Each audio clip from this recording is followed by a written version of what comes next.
Assalamualaikum warahmatullahi wabarakatuh.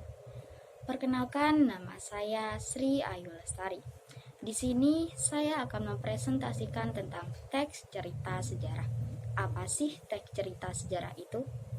Teks cerita sejarah adalah teks yang berisi tentang urutan peristiwa yang benar-benar terjadi di masa lampau dan memiliki nilai sejarah. Salah satu teks sejarah adalah novel sejarah. Novel sejarah dapat disebut dengan novel recon. Berdasarkan jenisnya, novel recon terbagi atas 3 jenis. Yang pertama, yakni recon pribadi. Recon pribadi adalah novel yang memuat kejadian dan penulisnya terlibat secara langsung dalam teks cerita sejarah tersebut. Contohnya seperti autobiografi. Kemudian yang kedua, recon faktual. Recon faktual adalah novel yang memuat kejadian faktual, contohnya seperti eksperimen ilmiah, kemudian laporan kepolisian. Kemudian yang ketiga, recon imajinatif. Recon imajinatif adalah novel yang memuat kisah faktual yang dihayalkan dan diceritakan secara lebih rinci. Kemudian untuk selanjutnya, kita akan membahas tentang struktur teks cerita sejarah. Struktur teks cerita sejarah dibagi menjadi 6. Yang pertama, orientasi.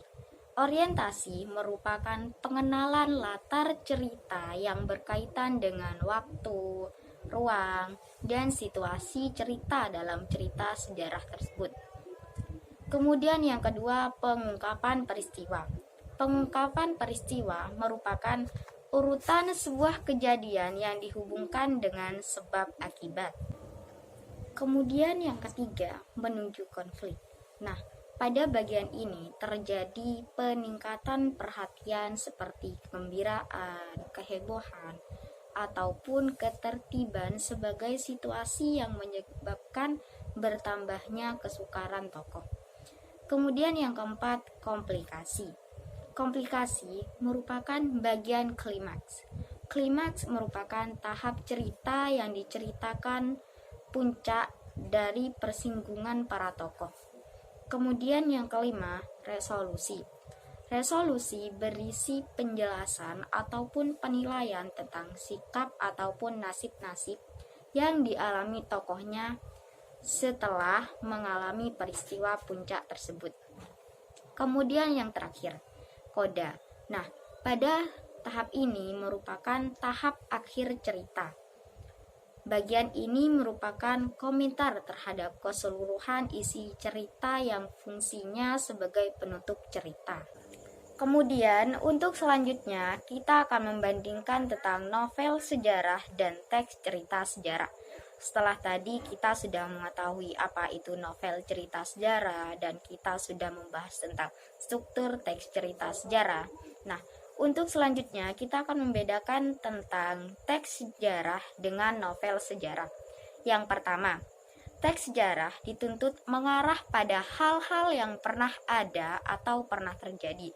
Sedangkan untuk novel sejarah dapat bersumber pada rekaan atau menggambarkan pada sesuatu yang tidak pernah terjadi. Kemudian yang kedua, teks sejarah sejarawannya terikat pada sesuatu yang sebenarnya terjadi di masa lampau sehingga tidak dapat ditambahkan atau direka. Sedangkan untuk novel bebas, penciptaannya kapan, siapa, dan di mana dengan imajinasinya. Kemudian yang ketiga, hubungan antara fakta yang satu dengan fakta yang lainnya perlu direkonstruksi, minimal pada hubungan topologis atau kronologisnya. Sedangkan untuk novel sejarah, rekayasa pengarang mewujudkan cerita menjadi suatu kebulatan atau koheren. Dan sekali-kali ada hubungan dan peristiwa sejarah. Sedangkan yang keempat, untuk teks sejarah, sejarawan terikat dengan fakta-fakta sejarah seperti mengenai apa, siapa, kapan, di mana. Sedangkan untuk novel, pengarang tidak terikat dengan fakta-fakta sejarah seperti mengenai apa, siapa, kapan, dan di mananya. Hal-hal tersebut dapat berupa fiksi yang tidak berkaitan dengan fakta sejarah tertentu. Kemudian yang kelima, pelaku cerita, hubungan antar tokoh, kondisi, situasi hidup, dan masyarakat harus sesuai dengan kenyataan yang terjadi. Sedangkan untuk novel sejarah, pelaku cerita, hubungan antar tokoh, kondisi situasi hidup masyarakat merupakan imajinasi dari pengarang cerita tersebut. Demikian penjelasan saya tentang teks cerita sejarah. Kurang lebihnya mohon maaf. Wassalamualaikum warahmatullahi wabarakatuh.